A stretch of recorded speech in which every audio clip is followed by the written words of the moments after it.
Alright, so today we're not in the kitchen, we're in the garage. I'm getting ready to go up north and do my deer stands, but I have a little, not really a problem, but my 2001 Ford F-150, and it's a common thing that happens when you're sitting or you pull up to, let's say, a stop sign and you go to take a right turn or a left turn. You get a little bit of chatter from the rear end. You don't really hear it, but you kind of feel it, kind of like it's I want to describe it like almost like when you're taking a right turn. It feels like, you know, your right tire just kind of breaks loose a little bit, or I mean, that's what it feels like. Really what that is your clutch packs in the rear differential of your vehicle. Those need to be really, really slippery so that they slip and not catch. And what happens is when the oil and everything breaks down, it loses that slipperiness for the clutches to ride smooth. So we have a little bit of rear end chatter, and we are going to try and fix that. Now, we can go about it two ways. One, we can replace the clutch packs, and I really don't think they're bad. At least I hope they're not. The best way to really do it is just to start out by replacing the rear gear oil. And here's what we're going to do. Let me take you off the tripod here. Let me show you what we got. We have Royal Purple right there, synthetic oil. It is 75 W140, and then we're going to add a friction modifier to it. Now, even though these say that they have a friction modifier in it, it's not good enough. You might be able to get away without that, but you really, really need that friction modifier, especially on these Fords. They need a lot of lubrication, and for those clutch packs to work good. So that's what we're going to do. We're going to see if we can get this chatter to go away. I'm pretty confident in that. So let me grab a pair of safety goggles. I don't want to be rolling around. I mean, in Minnesota, oh, you got rust, man. You got rust to deal with. Let me throw on a pair of gloves and let me get you underneath, and I'll show you what we're looking at here. So just hang on for a second. Alright, here we are underneath the vehicle, and if you are looking at the rear of the truck, on your left side, here's the back of the differential right here, here's the cover. On the left side, if you, sorry about the ride, if you weasel around to the front, right there is where you're going to fill, put your fluid in. And I already loosened that up, so we can go ahead and take that out. Ooh, yeah, that's full of fluid. I am a professional beer drinker, that is. So yeah, that's full of fluid. But what we're going to do is we got to get all the rest of the fluid out. So we're going to take off all these bolts here. I've got 12 of them on here.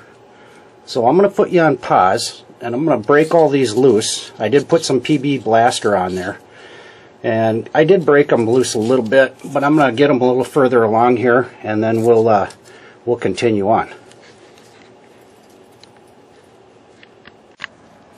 Alright, here's what we got. You can see I took all the bolts out around. You can see we're still dripping a little bit of oil right there. That's because I took all these bottom bolts and I left these, there's 3 across the top. I left those in, but I loosened them up about halfway. And you got to try and get this plate off, and boy, they're really stuck on there. They got a bunch of sealer on here. And the only way to do it, with the old trusty screwdriver and hammer, you get it in here, and you want to be careful, because you don't want to bend the living daylights out of this thing if you can avoid it.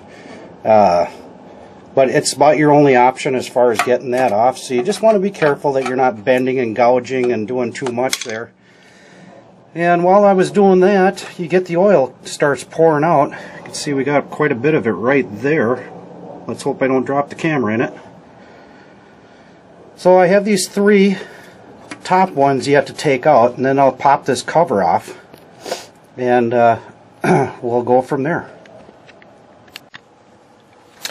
Alright, we're back, and one thing I did want to say, these are all 1/2-inch bolts that are holding this. They're all the same size, they're all 1/2 inch, but 2 tags are on here. I don't know if you can read this very well, but this one says 75W140 synthetic oil only. So that's what you want to put in here. And your other tag is just your differential identification tag number here. And I kind of laid my bolts out. You can kind of see in a little bit of a pattern here. Those are the top 3. And I left the top 3 in and just pulled this. Got this bottom broke loose, and the reason why is if you take the whole thing off at once, you are going to have a mess on your hands. So there, let's remove that, get it out of the way. That looks pretty good and clean. Just a little oil there to wipe out. Doesn't look too bad. We'll take a look at that in a minute. And here are all the goodies. Let me grab a light. These are all the goodies inside here. Holy cow. And to be honest with you, this all looks really good. Everything looks like it should.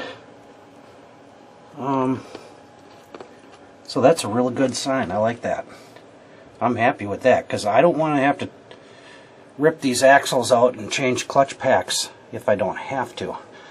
I think this just needs to be changed, which is, yeah, we got some gunk down in here, but we'll get that out. Just kind of get what you can out, and then I'll just wipe it out with a rag. And then what we're going to do is I'm going to grab like a razor blade and clean off these mating surfaces here. Alright, so let me get set up and we'll get back after it. Alright, so we're back underneath here. I did take all the oil out of the bottom here. There's a trough right down here. And you want to get all that oil out of there if you can, and you want to check for metal shavings. You don't want to see any metal shavings down there. If you do, that's not good news. But I didn't have any. And upon inspecting this, I tell you what, this looks really, really good. I am really happy with the way this looks. I think that little bit of chatter is just, we need some new juice in there. That's what we need. And it does make a huge difference. You got to maintain these things. You can see our mating surface here is pretty clean. I wiped that all down. That looks pretty good. Most of the gasket material, let's jump out. Ugh, sorry about the ride. Oh, here's our pan here. There's the outside, rusty, crusty, but trusty. But this is the inside looks like, and I'll tell you what, that's really good too, because I'll tell you, if this was really rusty inside here, I wouldn't even mess with it. I would just go buy a new pan for it, or a new cover, I should say. Most of the gasket material was on this here, but I took a wire brush on my drill and was able to spin most all that off. So we got rid of most of the goodies there. So that looks pretty good. Got it all clean and dried up. And we're just going to put some blue Permatex around there. We're going to go around all the bolt holes and everything so we don't get any leaks. And we're going to put it back on and bolt her down. Yeah, so I'm pretty happy with this so far. It looks good. I did bend it a little bit when I was prying here, but no worries. That's why they make big hammers. You just flip it over on a cement floor and just hammer it back in place. Not a problem. They're tough to get off, so they will bend. But no gouges. That's the big thing. You don't want to get a major gouge in here, because that really sucks. As you can see, I'm wearing my fancy garage shirt. I dressed up just for you guys, you know.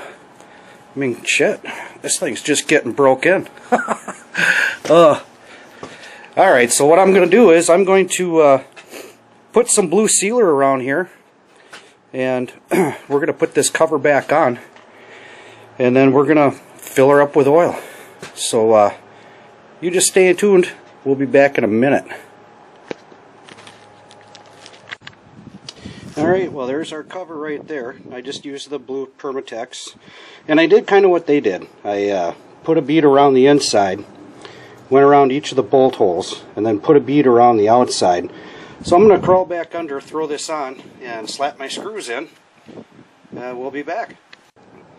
Alright, you can see we put our bolts in, we put our cover on, and you do have to slide it maybe just a little bit just to get them lined up, all the bolt holes lined up. You want to try not to slide it around too much. And then I put all the bolts in and I snugged them down, and I did go across, like from this side to this side, and then just kind of like a star pattern or whatever, just to get it all even. And I got them snugged down, and we have to wait for an hour to let this Permatex set up, and you can see it squeezed out. And then after an hour, I'm going to go ahead and I'm going to put a wrench on these and turn them half a turn before they break. Just kidding. I'm going to snug them down some more. They're just, like I said, snug right now, and we'll let it sit for an hour, and then we'll tighten it up a little more. Yeah, it looks all pretty good. So once this hour goes by, I'm going to snug these down more, and then we're going to put our juice back in. If I remember correctly, this takes 3 pints, I believe. And then we're going to add the friction modifier too. So just stay tuned. Set your timers for about an hour. Alright, there's our fill hole. It's been a little over an hour. I think I might be able to just sneak this bottle right in there and get my fluid going without needing a funnel. Or I do have a like a, I don't know what you call it, like a fluid transfer hose, but I think we might be okay with this. I was wrong on the amounts. Oh, excuse me, huh? No, it's just the bottle doing that. I was wrong on the amounts. I think it's more like 5.7 when I looked it up. Is how much is going to go in here. So I got a quart in here now. I might have to go to the funnel. I might have to go. I might have to put the camera down and use 2 hands on this, because it is coming out, but it's pretty slow. I can't really tip the bottle up much more. So I think that's what I'm going to do, and I'll need 2 hands to do it. But you get the idea. This is where you're going to put the drain in. Now, let's see here. Let me take this out. Yeah, we didn't make too much of a mess there. I do have, I'll show you, got one of these flexible funnels here. I can put that end in, and then I can put it up, and I can pour. I do have room to pour right over the differential here. So that's what I'm going to do, but I'm going to have to turn the camera off and put it down. But you'll get the idea. This is what we're doing here. Alright, you can see that works a lot better. I could just lay the bottle right in there, and you can see there's the axle right there. So this flexible hose or flexible funnel works pretty good. Let's get her filled up. Alright, so I dumped the fluid in, and here's how you check the fluid, just in case you didn't know. You can take and put your finger in this hole right here, and if you can feel fluid, you're full. and I'm a little bit down. I should have bought more, but you know what? Here's the deal. I'll just run to the auto store tomorrow. They're closed now. I'll run to the auto store tomorrow and I'll pick up another quart, and that should be enough. I'm not driving the vehicle anywhere, so I'll just pull it out of the garage and park it. And you don't want to run it if it's low. That's not good. Then you really start messing things up. But yeah, you just put your finger in here, and if you feel fluid, then you know you're filled up.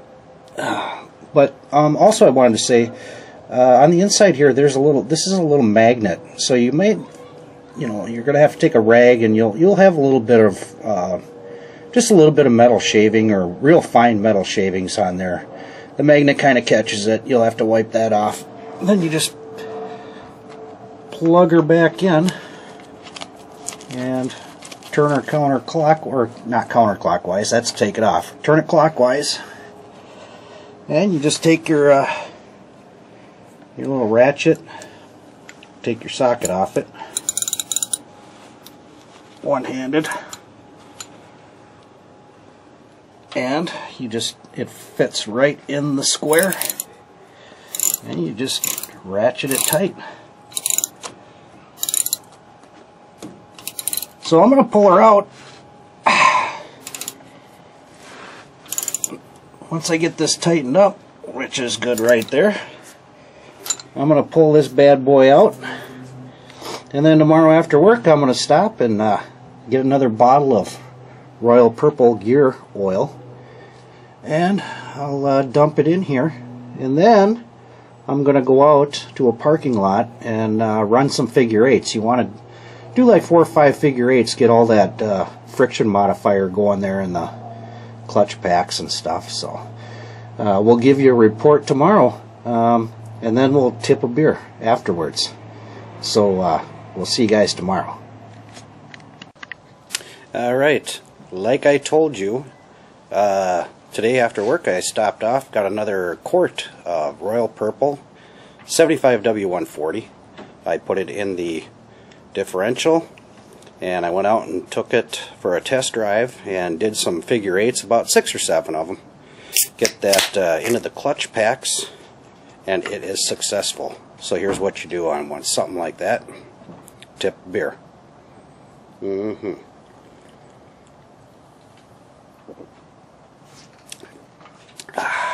So we'll see you in the next repair video. Check you guys later. Take care.